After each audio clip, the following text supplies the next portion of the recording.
കോഴിക്കോട് തടമ്പാട്ട് താഴത്തെ സഹോദരിമാരുടെ കൊലപാതകത്തിൽ സഹോദരൻ പ്രമോദിനായി ലുക്കൌട്ട് നോട്ടീസ് പുറത്തിറക്കി പോലീസ്.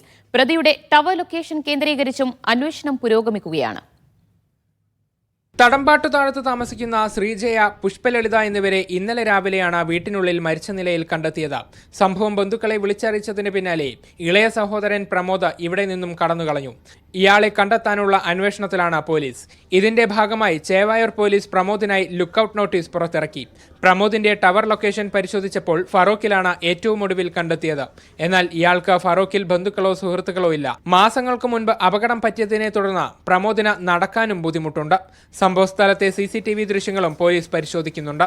സഹോദരിമാരുമായി പ്രമോദിന് പ്രശ്നങ്ങൾ ഉണ്ടായിരുന്നില്ല എന്ന് അയൽവാസികൾ പറയുന്നു. അവർ തമ്മിൽ സ്നേഹത്തിലൊക്കെ തന്നെയായിരുന്നു.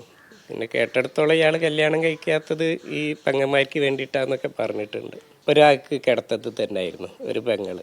മറ്റേ പെങ്ങൾ ഇങ്ങനെ വന്ന് സംസാരിക്കുകയൊക്കെ ചെയ്യും. കൊല്ലപ്പെട്ട സഹോദരിമാരും പ്രമോദും കുറച്ചു വർഷങ്ങൾ മുൻപാണ് തടമ്പാട്ട് താഴത്തെ വീട്ടിൽ താമസത്തിനെത്തിയത്. രണ്ടു സഹോദരിമാർക്കും കാര്യമായ ആരോഗ്യ പ്രശ്നങ്ങളുണ്ടായിരുന്നു. മീഡിയ 1 കോഴിക്കോട്.